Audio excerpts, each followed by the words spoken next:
Varicose wine సమస్యతో బాధపడుతున్నారు. Best చికిత్సను అందించే భారతదేశంలోని ఏకైక హాస్పిటల్ ఆవిస్. అమ్మ నమస్తే. నమస్తే అమ్మా, ఈ మధ్యకాలంలో మనం ఎక్కువగా చూస్తున్నాము దీని మీద, అంటే నేను చెప్పే విషయం మీద కొన్ని స్వచ్ఛంద సంస్థలు కూడా పనిచేస్తూ ఉన్నాయి. ఏంటంటే సెకండ్ మ్యారేజ్ చేసుకోవటం. సెకండ్ మ్యారేజ్ అనేది నిజంగా చెప్పాలంటే కామన్ అయిపోయింది. దానికి ఒక ఏజ్ ఫ్యాక్టర్కి మనం అలవాటు పడిపోయాం. కానీ 50 దాటిన వాళ్ళు కూడా, 60s దాటిన వారు కూడా, ఆడవారు మగవారు కూడా ముందుకొస్తున్నారు.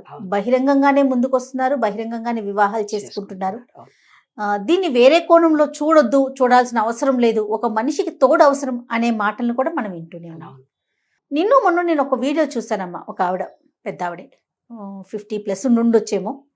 ఇట్లా తనకేదో ముందు మ్యారేజ్తో ఇష్యూ అయిపోయింది, అది బ్రేకప్ అయిపోయింది. ఇప్పుడు మళ్ళీ పెళ్లి చేసుకోవాలనుకుంటున్నాను, నాకు ఇన్ని ఆస్తులు ఉన్నాయి.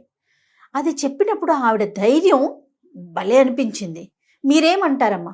ఒక 5-6 ఏళ్ల క్రితము అదొక ఉద్యమంలా జరిగింది. 5-6-7 ఇయర్స్ క్రితం. ఎందుకంటే వాళ్ళ పిల్లలంతా యుఎస్ వెళ్ళిపోయారు.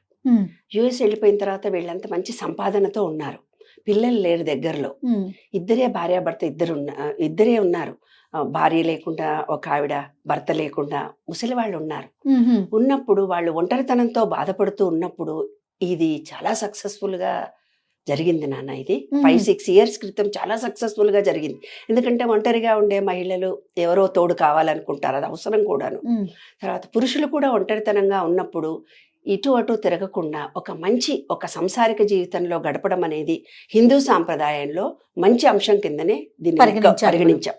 కానీ దాని తర్వాత నా దగ్గరకు వచ్చిన కేసులు ఏంటంటే మళ్ళీ గొడవలు జరుగుతాయి. ఎందుకంటే ఇతను భార్య లేకుండా ఎన్నో ఏళ్ళు ఒంటరిగా ఉన్నాడు. అతను తన స్వీయ నిర్ణయాలతో ఉన్నాడు. మగవాళ్ళంటే ఎప్పుడైనా కూడా మొదటి భార్యనో రెండో భార్యనో కాదు, తను కొంచెం సపరేట్గా ఉంటారు వాళ్ళు. ఇప్పుడు మనం ఏదన్నా ఒక ఉదాహరణ చెప్తాను. ఏదైనా ఒక వీడియో చూడగానే, ఒక మనిషి చూడగానే ఏదో కొంచెం ఫీలింగ్ కలుగుతుంది. పని మనిషి రాలేదు, కరెంట్ లేదు, ఇమీడియట్గా మన భావాన్ని ఎక్స్ప్రెస్ చేసి చెప్పేయాలంతే. అవును, చెప్పకపోతే మనకు కడుపులో ఎట్లెట్టో ఉంటుంది.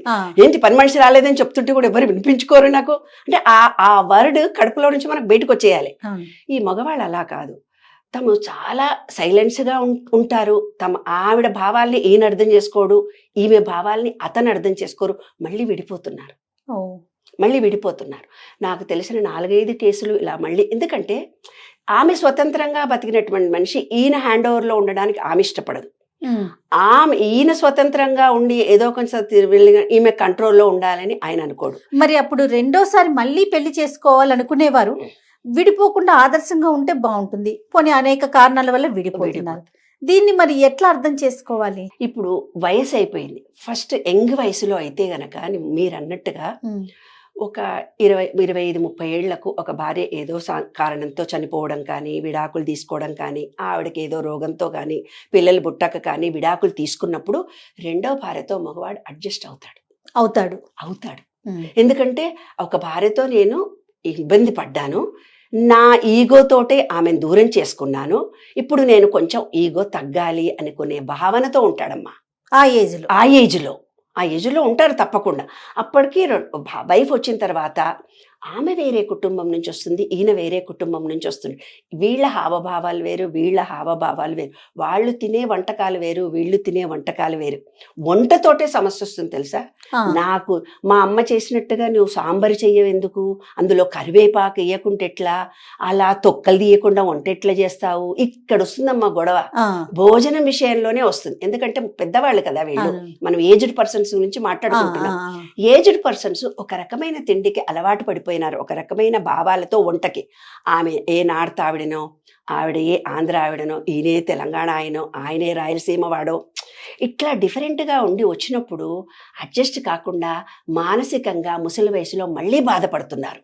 కానీ ఆ బాధను వ్యక్తపరచకుండా ఆస్తులు ఉన్నాయి కదా అని అతన్ని పెళ్లి చేసుకుని అడ్జస్ట్ అవుతున్నారు ఆడపిల్లలు. నా దగ్గరకు వచ్చి చెప్పిన కేసులు ఇవే. ఆడవారు అయితే అడ్జస్ట్ అవుతున్నారు. ఎందుకు అవుతున్నారంటే అటు పుట్టింటి వాళ్ళు, అత్తగారింటి వాళ్ళు ఎవరు లేరు, నాకు ఆస్తి లేదు. ఈ వయసులో నేను డాక్టర్, ఒక ఆవిడ రిటైర్ అంటే 60 ఏళ్ళ ఉంది. వాళ్ళ కొడుకు ఏమో చనిపోయాడు ఏదో కారణంతో. వాళ్ళ కూతురు ప్రొఫెసర్గా పనిచేస్తుంది, ఆవిడ ఒక్కతే ఉంది. భర్త చనిపోయి చాలా రోజులు అవుతోంది. ఆమె నార్త్ ఆవిడ. మరి వేరే అతన్ని పెళ్లి చేసుకున్న తర్వాత వీళ్ళేమో రోటీలు తింటారు, వీళ్ళేమో పప్పన్నం తింటారు, వాళ్ళు వేరే వంటకాలు తింటారు, వీళ్ళు వేరే. అడ్జస్ట్ కాలేక కానీ ఆస్తుతరికి నన్ను చూస్తాడు, నేను ఈ వయసులో నేను ఎక్కడికి వెళ్ళి ఇండిపెండెంట్గా బతకగలను, నాకు సంపాదన కూడా డాక్టర్లు అంటే ఏదో సంపాదించి వెనకేసుకొచ్చిన ఫ్యామిలీసే ఉండవు కదా నాన్న. అంతేగా. బాధ్యతలతో ఏదో పెట్టుబడులు పెట్టారో లేదో గవర్నమెంట్లో చేశారో ఏదో ఉంటుందన్నమాట.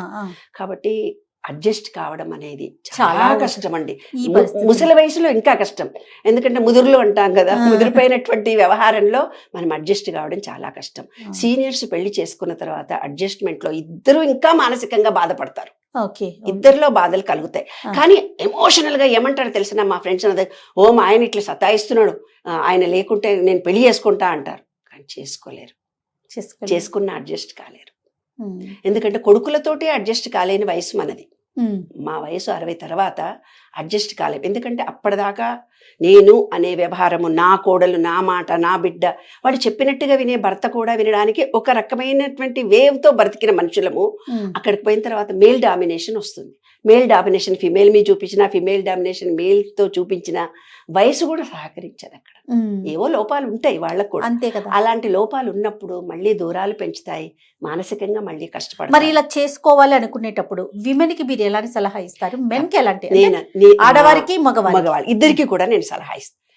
ఇప్పుడు వయసు అయిపోయింది కాబట్టి అడ్జస్ట్ అనే మెంటాలిటీ నేర్చుకోవాలి.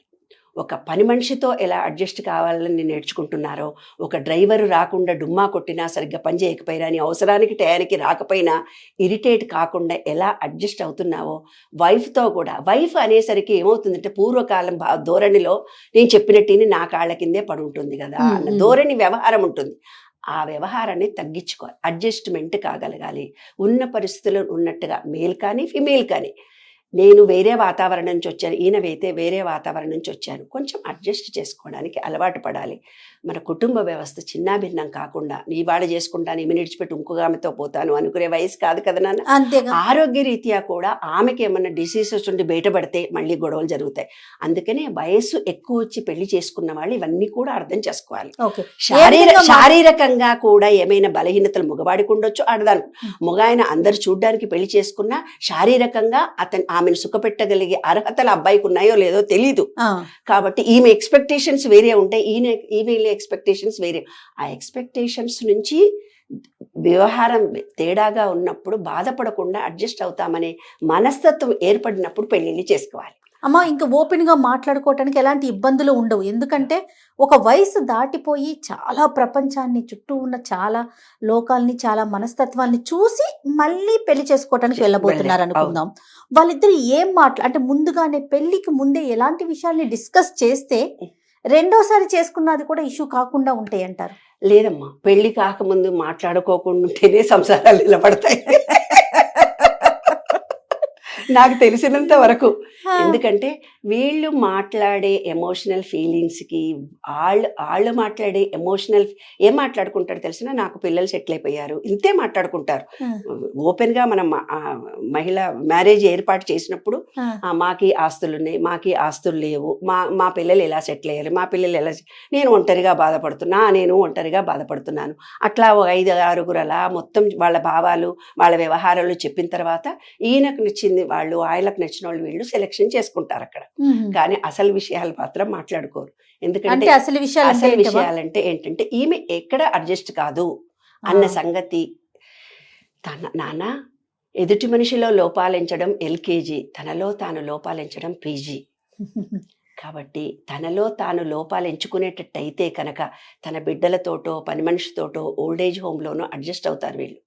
ఎక్కడ కూడా అడ్జస్ట్ కాకుండా నేను నా ఇంట్లోనే తింటాను, నేను బయటికి తిరగను, నేను ఇదే పద్ధతుల్లో ఉంటాను, సాయంత్రం 7 గంటల వరకు వాకింగ్ చేసి వస్తాను, నేను ఈ సినిమా అయితేనే చూస్తాను, హిందీలో అయితే నేను చూడను, నేను తెలుగులో రొట్టి తినను, ఇలాంటి భావాలతో ముసలి వాళ్లకు ఇంకా ఎక్కువ చాదస్తాలు పెరిగిపోతాయి నాన్న. మాటకు మాట ఆన్సర్. ఇది ఓల్డేజ్ హోమ్స్లో నేను వెళ్తాను కదా, మెంటలీ రిటార్డెడ్ స్కూల్ పనిచేశాను, చుప్ నాన్న అంటే 100 మంది పిల్లలు ఆగుతారు. అదే ఓల్డేజ్ హోమ్లో ఉప్పు ఎందుకు వేయలేదంటారు, కారం ఎందుకు వేయలేదంటారు, ఒకళ్ళతో ఒకళ్ళు మాట్లాడుకోరు, నేను చెప్పింది నువ్వు వినలేదంటారు. వాళ్ళు చెప్పే మాటకి ఎవరైనా ఎంగేజ్ పిల్లలు వంటలో చేసిన పారిపోతారు. అడ్జస్ట్ కాలేరు. అంటే ప్రతి విషయంలో అడ్జస్ట్మెంట్ కష్టం అంటారు. సీనియర్స్కి చాలా కష్టము. మేము అడ్జస్ట్ కావాలి అని వాళ్ళు అనుకోరు. ఎందుకు వాళ్ళకి తెలియదు. వాళ్ళ వయసు ఏం చేస్తుందంటే ప్రతి దానికి వాళ్ళు జీవితంలో ఏవేవైతే ఎదుర్కొన్నారో బాధలు కష్టాలు అవి ఒక్క మనిషి దొరకగానే మొత్తం వాళ్ళు బలైపోతారు అంతే. మనం ఓకే. గంటలు మాట్లాడొచ్చు, అసలు మాట్లాడకపోవచ్చు. 2 రకాలుగా ఇబ్బందులు కలుగుతాయి సీనియర్ సిటిజన్స్ వల్ల. ఓకే. కాబట్టి సీనియర్ సిటిజన్స్కు నేను చెప్పేది ఒక్కటే ఒక మాట, చాలా మంది మా ఫ్రెండ్స్ కూడా చెప్పాను, ఇప్పుడు కూడా ఓపెన్గా నేను చెప్తున్నాను, నాన్న అడ్జస్ట్ కాగలగాలి. మనం ఏది సాధించలేని వయసులో మనం ఉన్నాము. బయటికి వెళ్ళి కూరలు తెచ్చుకోలేని పరిస్థితిలో మనం ఉన్నాము. బయటికి వెళ్ళి ఒక టీవీ కొనుక్కోలేని పరిస్థితిలో మనకున్నాం. అడ్జస్ట్ కావాలి. ఒక పని మనిషి లేకుంటే పని చేసుకునే వయసు కాదు మనది. ఏ కూరో కాయో పెట్టినప్పుడు అడ్జస్ట్ చేసుకోగలం. నేను ఇలాగే ఉంటానంటే మాత్రం జీవితం అంతా కష్టాలు ఉంటాయి. అలాంటి మనస్తత్వం కనుక ఉంది అనుకుంటే రెండో పెళ్లికి వెళ్ళొచ్చు, చేయొచ్చు, తప్పకుండా దాన్ని మనం స్వాగతించవచ్చు. తప్పనిసరిగా ఇద్దరిలో అడ్జస్ట్మెంట్ ఉంటే మాత్రం హ్యాపీగా పెళ్లి చేసుకోవచ్చు, మళ్ళీ కలిసి జీవనం సాగించవచ్చు. అంటే ఏ ఎక్స్పెక్టేషన్స్ ఏం పెట్టుకోవద్దు. రైట్. నమస్తే అమ్మా. నమస్తే.